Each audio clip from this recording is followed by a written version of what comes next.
was December of 2013. My boyfriend and I were barely 18, living on the outskirts of Iowa City. Christmas was knocking at the door, and to the little luxury we had as two orphans, we decided to get some steak for the night. We drove around, but for some reason, all the steakhouses were overflowing with people. "What's up with today?" I asked Jack, with enough frustration for him to quickly reconsider another place for us. Jack checked his watch, and it was almost midnight, 11:45 to be exact. "Babe, I know this place right next to the reserve. It's a new place and even has offers running now," Jack said. As we were walking back to the car, Jack noticed a strangely crumbled leaflet on the windshield and removed it. "Maggie's Steakhouse, the best meat in town, since 1973. "Want to try this place instead?" Jack said. "Anywhere's good. I'm starving." I insisted we hurry. Jack started driving, and soon we had to take a small road off the highway. Pursuing the tiny trail took us deep into the dense forest that surrounded the city. The van's headlights put a faint glimmer on the trees that towered over the road, their skeletal branches creating unsettling shadows. The chilly winter wind rustled through the branches, producing a disconcerting melody that appeared to reverberate with the bleak road's isolation. It all felt a bit off, so I started to make efforts for a conversation. "So Mrs. Pepper came home this morning," I said, looking at Jack. Strangely enough, Jack didn't seem to react. He kept staring ahead into the frosty road of the trail. "You know, about the librarian position she talked about," I continued. "They said I'll soon receive a call from management." Jack, still oblivious to my voice, frowned at the sight of something. "What's going on?" I whispered. The worry was starting to reflect on my face very clearly. Jack slowed down the car and started taking another dirt side road. "Are you sure we're on the right road?" I asked, as the road was barely wide enough for a car. "I know where I'm going," Jack smirked as he replied to my question. We proceeded more into the forest, and the air became more dense, filled with an unearthly stillness. The crunch of the tires on the icy road was the only sound audible. A knot of unexplained tightness crept in the pit of my stomach, and I started to feel uneasy. The tall trees gave the impression of closing in around us, making the inside of the van feel cramped and dark. I looked at Jack. How did I not notice his eyes before? They were dark and empty, as if an evil was lurking inside those eyes, present but not visible. After what seemed like an eternity, we came upon an old, almost run-down building in a clearing covered by white mist, or, at least, what looked like the remains of the business Jack had mentioned. The neon sign above the entrance flickered and barely made out the word, "Maggie's Steakhouse." Jack stepped out of the car and held my hand. "Jack, I don't think we should be here," I said with a trembling voice. Jack didn't say a word and quietly, with a firm grip, led me towards the house. The windows were shattered. A feeling of dread enveloped us, the mist adding to the strangeness of the circumstances. Jack opened the rusted door of the building. As we walked in, I felt as if we were walking into a terrible mistake. But no matter how much I pulled away or screamed caution, Jack kept walking in as if he was being pulled in by some unknown force. After crossing the maze of dimly lit hallways, the temperature dropped, leaving our skin feeling abnormally cold. As we soon got exposed to the sitting area and the sight of the room cleared my fears, the place seemed to have been burned as the walls are covered with inches of charred blackness. "Jack!" I screamed one last time. Fortunately, Jack shook off his trace and looked at me with the same terror and confusion. "What are we doing here?" Jack inquired with a wobbly voice. "You pulled me inside this abandoned house. I've been trying to stop you, but you were grinning and smirking," I explained. "Let's get out of here." Jack tried to check his watch for the time, and strangely, the time was 11:45. Panic set in as we ran through the hallway, except this time, it was completely dark, and soon the realization set in. We were running in circles. "That's impossible," I screamed. "It's one way. How are we running in circles?" It's still one way, Jack exhaled. Try walking while touching the walls. The suggestion made more sense now. We started walking out while touching the wall, and after what felt like an eternity, we saw a bright light at the other end of the hallway. The sun was already up. How long did we spend in the godforsaken place? As we exited the abandoned house, we didn't look back. We rushed to the car and drove away without a word. As Jack sped the way out, I turned back for one last look to differentiate between illusion and reality. What I saw next still haunts me to this day. Surrounding the abandoned house and its illusory mist, I witnessed the shape of what looked like a tall human. This is a story that my grandfather had shared with me. Let me share the story from his behalf, so you can also avoid the misfortune that fell on him. It was 2005. I had to travel to Taiwan for an overnight business trip to finalize a land we were looking into for a resort. I heard from my colleagues that Taiwan doesn't get much cold.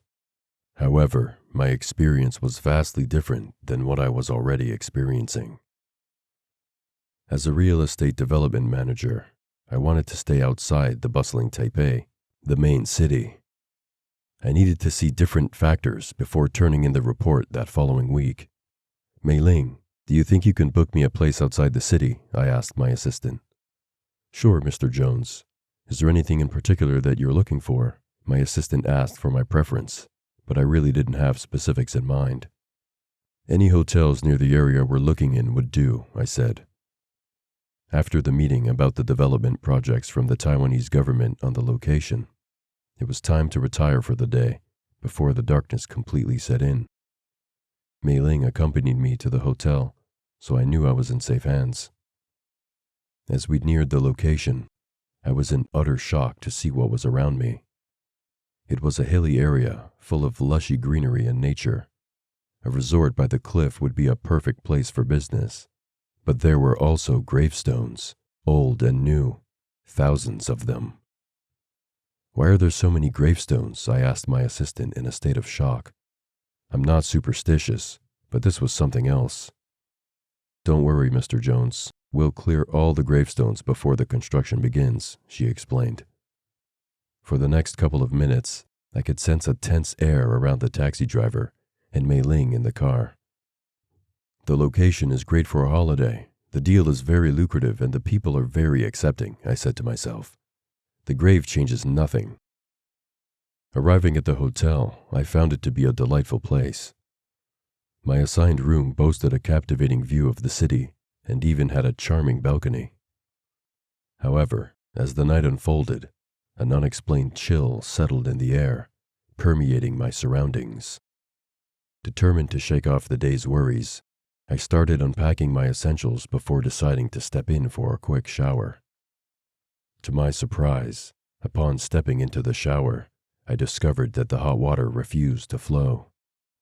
Frustrated, I reached out to the reception to report the issue, leaving my shower incomplete as I waited for a reassuring call confirming the resolution. Unfortunately, the call never came. Irritated and fatigued, I re-entered the shower, only to find that the hot water issue persisted. I decided to ignore the problem for my mental peace and went ahead with a cold, freezing shower. As I changed into my pajamas, a sense of relief set in, and I soon drifted away from reality. Just as the clock struck midnight, hiding the strange room in darkness, a surprise knock on my door woke me up. The quiet corridor echoed with the rhythmic sound of knuckles hitting the wooden door. Feeling confused and uneasy, I paused in my drowsy state before carefully walking towards the door. I glanced through the spy hole and saw a woman's silhouette, her face hidden by her straight black hair and wearing unkempt clothes. I turned on the hallway light and opened the door. "Miss, I think you're at the wrong door." I tried to inform her that she knocked on the wrong door. However, the woman kept standing without a single word. After trying to make a conversation, I thought to myself, maybe she doesn't understand English, or she's deaf. Wait a second. I asked the woman to stay put as I rushed to the telephone to call the reception. As I was ringing the phone, the woman started to walk inside the room and towards the balcony. The lights inside the room finally exposed what I had failed to realize. The woman was dripping wet from head to toe. "Hey," I called her, slicing through the abnormally hollow silence. However, she didn't stop. The woman was making her way slowly toward the balcony when the lights dimmed and moonlight made her figure visible. As the woman entered the room, I was met with a sight that chilled my spine. The wind brushed her long hair, exposing her face. Tear-swollen eyes were visible through her drenched hair that stuck to her cheeks. She appeared to be engrossed in her own grief and unaware of my presence. She was incredibly pale. "Stop, it's dangerous," I said, my voice shaking with a mixture of worry and terror. "You'll fall." The woman continued anyhow, taking a step toward the railing. At the edge, she stopped, her shape floating as the wind pierced through. The one-stamp clothing flowed, exposing what should have been legs. However, there was nothing. Neither legs nor feet, just an emptiness that defied the laws of the living. As the chilling realization clawed at my mind, the woman turned to face me. Her pale, tear-streaked face seemed to stretch in agony, and a guttural scream escaped her unseen lips. In the blink of an eye, the woman jumped off the balcony. I sat there, paralyzed, hoping to wake up from the nightmare, but it wasn't a nightmare. As the sun came up, I took a taxi to the airport, thinking I would never have to think about the ordeal ever again. A week after returning to the U.S., I learned from my colleagues that the project was canceled due to local outrage. "You know what that land was actually for?" my colleague asked me in an intrigued tone. "I have no idea," I replied, pretending to not know about the graves of that night in particular. "That cliff near the land is a popular choice for people who end themselves.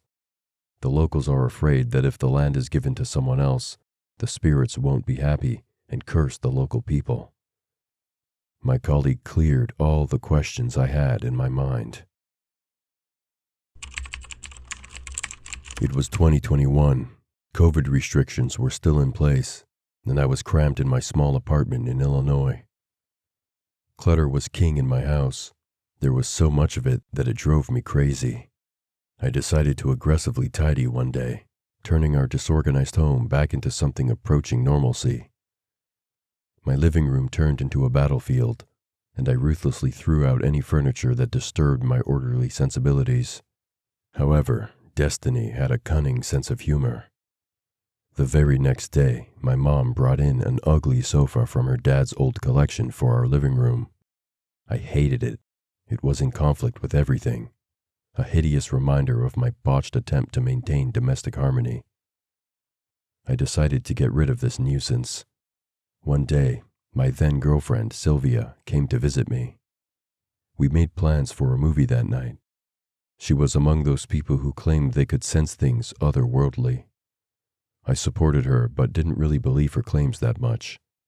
After all, in my world, there weren't any vengeful spirits, dissatisfied souls, or demons.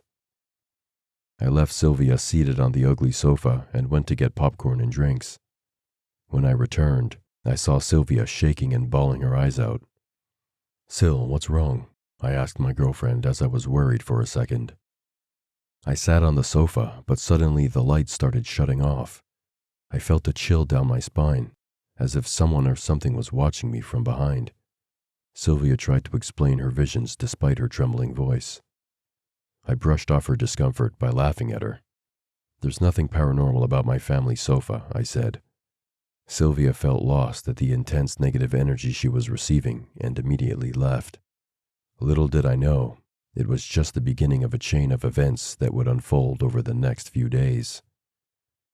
I started having inexplicable lapses in which I would nod off or go completely blank during an activity, only to wake up on that dreaded sofa. It started when I went to bed, but soon I found myself on the sofa. Then came the nightmares. I was overcome with sleep paralysis. I never had any trouble with sleep paralysis before, but this time It was persistent.